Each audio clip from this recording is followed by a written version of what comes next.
बिस्मिल्लाहिर्रहमानिर्रहीम। शुरू करती हूँ अल्लाह के नाम से जो बहुत रहीम और करीम निहायत रहम फरमाने वाला है। अब चलते हैं हज़रत हूद अलैहिस्सलाम के किस्से की तरफ।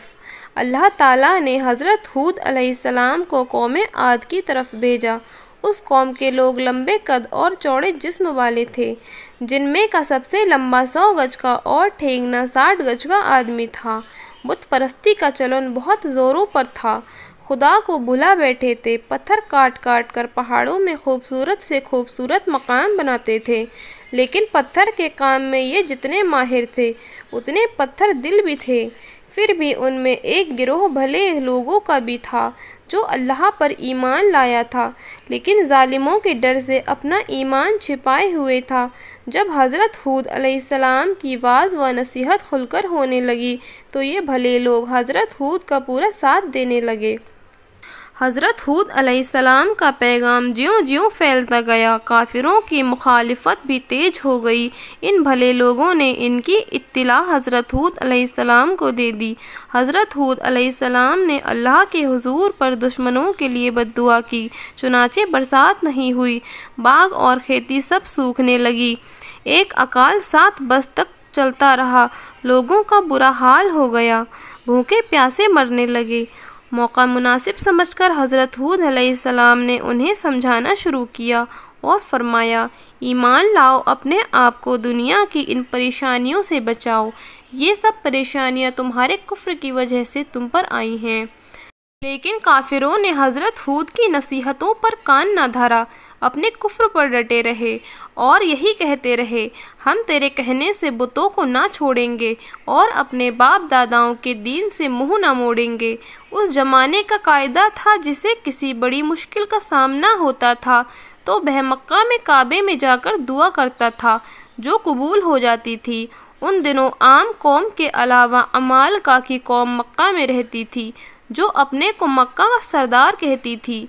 जब आद कौम के लोग इन परेशानियों के शिकार हुए तो उनके 70 सरदार वहां जाने को तैयार हो गए कि वहां जाकर बारिश की दुआ करें। ये लोग जब लंबा सफ़र तय करके मक्का पहुँचे तो माविया बिन वक्र के घर में उतरे।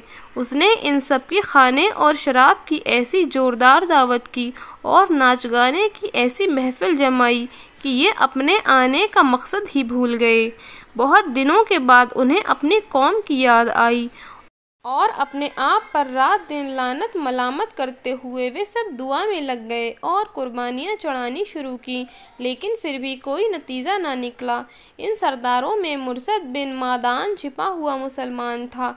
हज़रत हूद पर उसका पूरा ईमान था। उसने खुलकर कह दिया कि जब तक तुम सब हज़रत की बातों को नहीं मानोगे, अपने मकसद को नहीं हासिल कर सकोगे। इन लोगों ने उसका भी बाइकाट कर दिया और अपने तौर पर दुआ करते रहे। इतने में 3 टुकड़े बादल के दिखाई दिए, सफ़ेद, काला, लाल, और उन बादलों में से आवाज़ आई कि इनमें से कोई एक टुकड़ा इख्तियार कर लो, इसके बाद खुदा के हुक्म का इंतज़ार करो। इन लोगों ने काला बादल पानी के बादल का रूप समझकर अपना बना लिया कि आवाज़ आई कि अब तुम्हें काली राख बाकी न छोड़ेगी, बल्कि अब आद कौम धूल धूल उड़ जाएगी। अल्लाह के हुक्म से वह काला बादल आद की कौम की तरफ बढ़ा।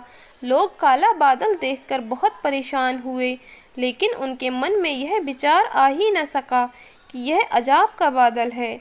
हज़रत हूद के ये इनकारी हज़रत हूद का मजाक उड़ाने के लिए कहा करते थे, बड़ा सच्चा बनता है तो ले आना अल्लाह का अजाब, हम तेरी बात कहाँ मान रहे हैं।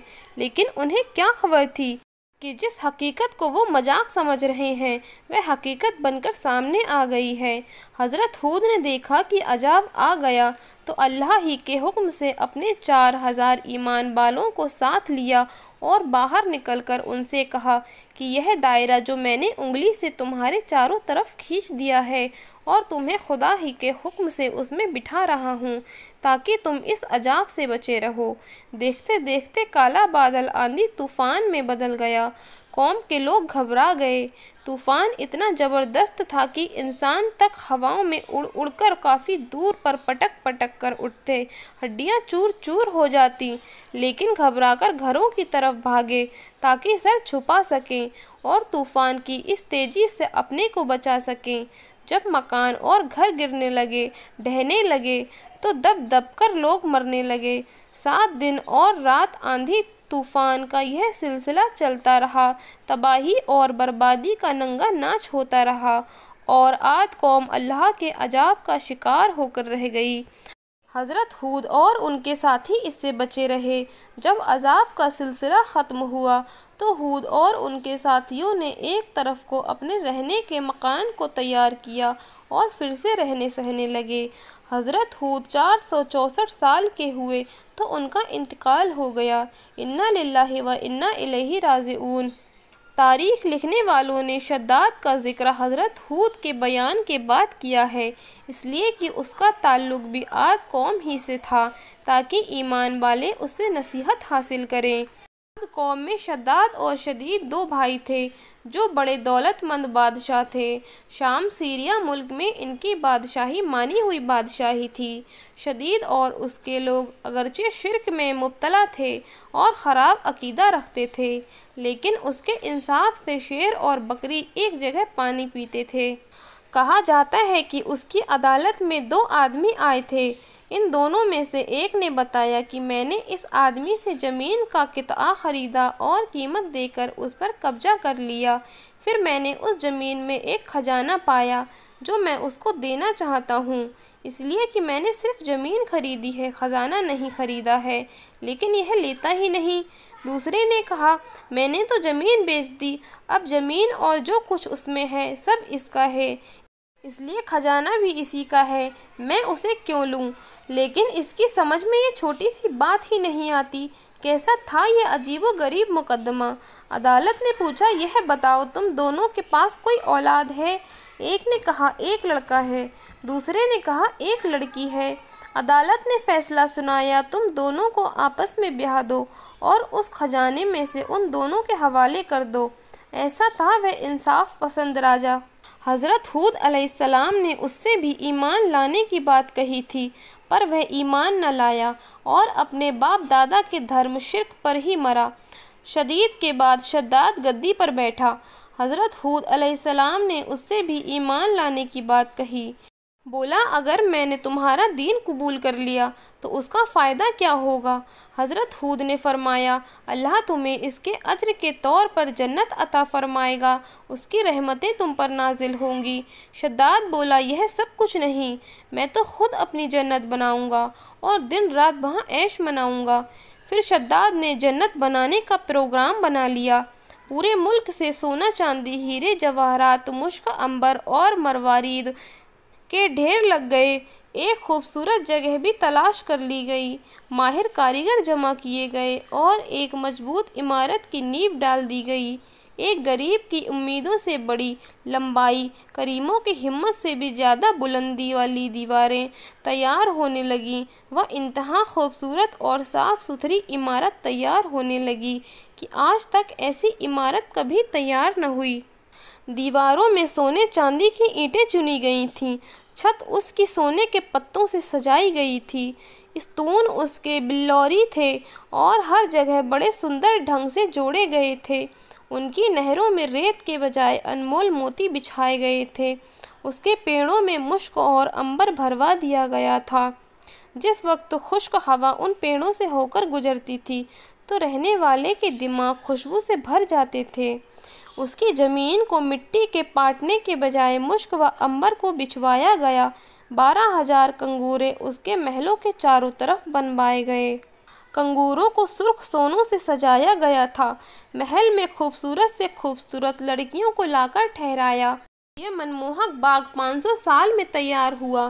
पूरे मुल्क के जवाहरात इसमें लग गए। जब महल बनकर तैयार हुआ तब शद्दाद को इसकी खबर दी गई। शद्दाद एक भारी फौज लेकर चला। वह उस जन्नत को देखे और वहाँ क़ियाम करे। अभी वह एक फरलांग ही चला था कि वहीं डेरा डाल दिया। इरादा था कि अब अगले दिन सफ़र शुरू होगा। इसी बीच उसे एक हिरन नजर आया। उसके पाँव सोने के थे, सींग सोने के और आंखें याकूत की थीं। शद्दाद उसे देखकर हैरान रह गया। अकेला ही घोड़ा दौड़ाकर उसके पीछे चल पड़ा और जब लश्कर से बहुत दूर निकल गया तो उसे एक भयानक किस्म का सवार नजर आया। उसने पूछा, क्या इस इमारत बनाने से तुझे अमाल मिल जाएगी या तू इसमें रहकर हमेशा हमेशा के लिए ऐश करना चाहता है? शद्दाद कांप उठा। पूछा, तू कौन है? बोला, मैं मलकुल मौत हूँ, मौत का फरिश्ता हूँ। शद्दाद ने गिड़गिड़ाकर उससे अर्ज किया, मुझे एक नज़र अपनी उस जन्नत को देख लेने दे, फिर उसके तुरंत बाद ही मेरी जान निकाल लेना। बताया, यह तो रब का हुक्म है, मैं तो एक लम्हा भी मोहलत देने से मजबूर हूँ। यह कहकर उसने उसकी जान निकाल ली। जिस्म बेजान होकर रह गया, तमन्ना दिल की दिल में धरी रह गई। तारीख की किताबों में लिखा है कि एक बार अल्लाह की ओर से इजराइल से पूछा गया कि तू मुद्दतों से लोगों की रूह कब्ज करता है, क्या कभी तूने किसी पर रहम भी खाया है और उसकी जान निकालते वक्त तुझे दया भी आई है? बोला, खुदावंद मैं तो सब पर दया करता हूँ। फरमाया, जिस पर ज़्यादा दया की।